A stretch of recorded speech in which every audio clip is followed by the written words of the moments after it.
Hello everyone, Radhe Radhe. आप सभी को दीपावली की बहुत बहुत शुभकामनाएं। माता लक्ष्मी जी, गणेश जी की कृपा आप सबके घर में खूब सारी बरसे। तो दिवाली की पूजा के बाद चौकी कैसे हटाई जाती है, सामान का आपको क्या करना है और चौकी कब हटानी है। तो दिवाली की पूजा 5 दिनों की पूजा होती है। धनतेरस से पूजा करते हैं हम, दौज तक जो है ना ये पूजा चलती है। तो चौकी भी जो है ना, आप चाहे तो दौज की शाम को हटा दें या फिर जो है ना दौज के दूसरे दिन आप चौकी हटाएं।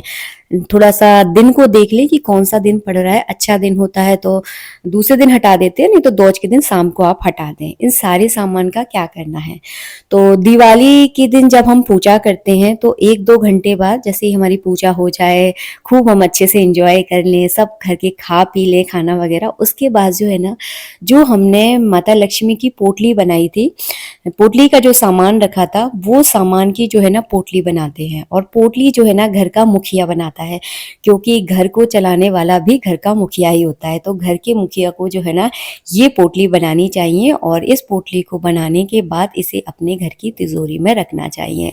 बस याद रखिए कि सब लोगों की नज़र जो है ना इस पोटली पर नहीं पड़नी चाहिए।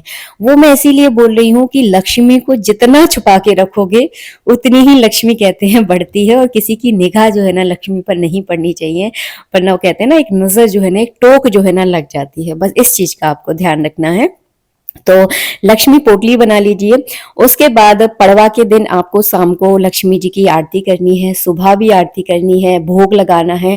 और दौज के दिन भी आपके घर में जो पकवान बने हैं, जो भी कुछ बना है, सब कुछ अच्छे से जो है ना माता लक्ष्मी को, गणेश जी को भोग लगाना है और उनकी आरती करनी है।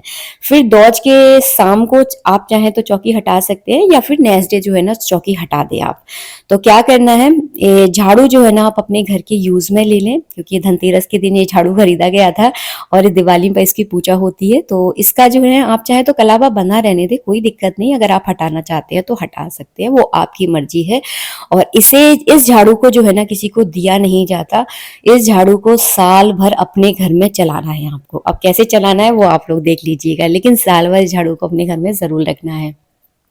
तिजोरी के और जो तिजोरी में रखने वाली पोटली है उस सारे सामान का मैं आपको बता चुकी हूँ। दिवाली के रात में इसकी पोटली बनती है, तो आप पोटली इसकी जरूर बनाएं।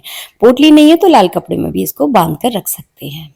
इसके बाद आपको क्या करना है, मैंने थाली ले ली है और जितनी भी भोग प्रसादी है, हमने जितना भी भोग वगैरह चढ़ाया है वो सब जो है ना अपने घर वालों में प्रसाद के रूप में बांट दें। जितने भी फूल वगैरह हैं ये सब कुछ जो है ना हटा दें। और जितने भी हमने अनाज रखे थे, अनाज की पूजा होती है तो जितने भी हमने अनाज रखे हैं इन सारे अनाजों को लेकर अपने रसोई घर के सामान में मिला दें। जैसे कि मूंग, खड़ी मूंग है तो खड़ी मूंग में मिला दें, गेहूं है तो गेहूं में मिला दें, चावल है तो चावल में मिला दें। मतलब इनको अपने घर की रसोई में ही मिलाना है, फेंकना नहीं है, ना किसी को देना है। इसके बाद जितनी भी भोग प्रसादी है सबको आपस में घर वालों को बांट दें। पान कभी फेंका नहीं जाता। मुझसे बहुत लोग पूछते हैं दीदी पान का क्या करें, तो पान खाना सेहत के लिए बहुत अच्छा होता है। तो आप इस पान को खा लें और ज्यादा देर तक इसको सुखाएं नहीं। जैसे कि आज चढ़ाया है तो शाम को इसको खा सकते हैं, कोई दिक्कत नहीं है। इसके बाद जो सुहाग का सामान होता है इसका क्या करना है, तो इसे जो है ना आपकी घर की लक्ष्मी को दे दें आप। जो आपकी घर की लक्ष्मी है उसे दें, क्योंकि आपकी घर की लक्ष्मी ही सबसे बड़ी लक्ष्मी है। अगर आपकी घर की लक्ष्मी सच में लक्ष्मी है तो आपके घर को स्वर्ग बनाने से कोई नहीं रोक सकता। उस घर में कभी कोई कमी होगी ही नहीं। तो अपने घर की लक्ष्मी को ये सारा सामान दे दें। इसके बाद जो हम ग्वालिनें लेकर आते हैं, इन ग्वालिनों का क्या करना है, तो इन ग्वालिनों को आप चाहे तो अपने घर में साल भर रख सकते हैं। मेरे घर में तो साल भर रखी रहती है। नहीं तो क्या करें आप, हम सबके घर में एक ना एक पेड़ तो होता ही होता है। तो पेड़ों में जो है ना मिट्टी की रहती है, ये पेड़ों में इनको रख दे। जैसे ही आप पेड़ों में पानी डालोगे ना तो ये घुल जाएंगी। इधर उधर फेंकने की जरूरत नहीं है, घर में ही रखें इनको और मिट्टी भी आपके काम में आ जाएगी। इसके बाद जो हम मोर पंख लाए थे इसका क्या करना है, तो जो मोर पंख हम पूजा में रखते हैं इसको अपने पूजा घर में रखते हैं आप, क्योंकि हमारे भगवान विष्णु को मोर पंख बहुत प्रिय है। और जिस घर में मोर पंख होते हैं ना वहाँ भगवान विष्णु की कृपा बरसती है, तो उसको कहीं देना नहीं है।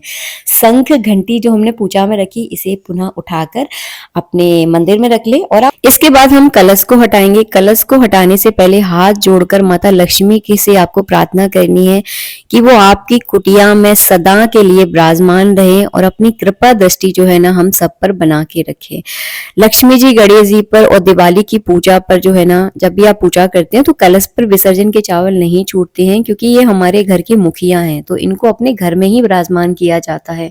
जैसी सेवा हम पर बनेगी वैसी सेवा हम आपकी करेंगे, लेकिन हम पर अपनी कृपा दृष्टि बना के रखें, ऐसा भाव आपको मन में बोलना है। नारियल का क्या करना है, तो कलश पर जो हमने नारियल रखा था उसे लाल कपड़े में बांध कर अपने घर के मेन गेट पर टांगना है, ताकि किसी की बुरी नजर आपके घर पे ना रहे और हमेशा बरकत जो है ना आपके घर में बनी रहे। जो चावल कलश के नीचे रखे थे उसका क्या करना है, तो सारे चावलों को इकट्ठा कर लें। इन सारे चावलों को जो है ना आप क्या करें, गाय को खिला दें, पेट भी भर जाएगा। और दिवाली की पूजा की चीजें वैसे ज्यादातर दान नहीं की जाती, तो आप दान ना करें, इस तरह से इसका यूज करें। उसके बाद माता लक्ष्मी जी, भगवान विष्णु जी जो हमने पूजा में विराजमान किए थे, इन सबको अपने मंदिर में विराजमान करें। अगर आप मिट्टी की मूर्तियां लेकर आए हैं तो वैसे तो लक्ष्मी जी को जो है ना साल भर अपने घर में रखा जाता है, तो कोशिश करें इनको अपने साल भर अपने घर में रखें, इनको हाल के साथ विसर्जित ना करें और ध्यान से इनकी पूजा करें। कहीं से चटकनी टूटनी नहीं चाहिए, वरना इसका दोष लगता है। कैलेंडर जो हम लेकर आए थे, हमारे घर में तो एक रिवाज है, इसको साल भर तक दीवार पर इस तरह से हैंग करके रखा जाता है। जहां दिवाली की पूजा होती है उसको वैसे के वैसे रखा जाता है। अगर आप हटाना चाहते हैं तो वो आपकी मर्जी, आप हटा सकते हैं, लेकिन हम लोग तो इसे चिपका के रखते हैं। इसके बाद जितने भी खील बतासे हैं ये सब आप चाहे तो खा सकते हैं, अगर आपको नहीं खाना है तो गाय को खिला दें और कपड़ा हटा दें। कपड़ा को अपने घर में आप पूजा में यूज कर सकते हैं, बहुत सारे तीज त्योहार आते हैं, कहीं ना कहीं यूज करें इसको। अगर आप चाहें तो इसका ब्लाउज भी बनवा सकते हैं, क्योंकि ये यूजेबल कपड़ा है। मैं हमेशा कहती हूँ पूजा में यूज वाले कपड़े का ही यूज करें, ताकि आप उसे अपनी यूज में ले सके। चमक वाले कपड़े यूज करेंगे तो उनको आपको विसर्जित करना पड़ेगा, फिर विसर्जित कहाँ करोगे, नदी खराब करोगे। तो सबसे अच्छा तरीका है कॉटन के कपड़े यूज करें पूजा में। बाद में आप अपने बच्चों के लिए, अपनी रसोई घर में, बहुत सारी जगह आप कॉटन के कपड़े यूज कर सकते हैं, कंफर्टेबल होते हैं। इसके बाद जो कलश का जल है, इस कलश के जल को पूरे घर में आपको छिड़कना है और जो बचा हुआ जल है उसे किसी भी पेड़ पौधे में डाल दें। कोई दिक्कत नहीं है, पेड़ पौधे में आराम से इसको डाल सकते हैं। और जो सिपाड़ी की गांठ और हल्दी की गांठ थी, 1 रुपए का सिक्का है, इसको ले बाहर निकाल दें, उसको सुखा ले। इसको लाल कपड़े में बांध कर, और जो कौड़ी हमारी थी ना जो हम यम के दीपक में जलाते हैं, उसको भी इसके साथ बांध कर जो है ना अपने घर की तिजोरी में रखें। आशा करती हूँ वीडियो अच्छा लगा होगा। वीडियो थोड़ा सा भी अच्छा लगा है तो लाइक जरूर करें। राधे राधे, जय श्री राधे।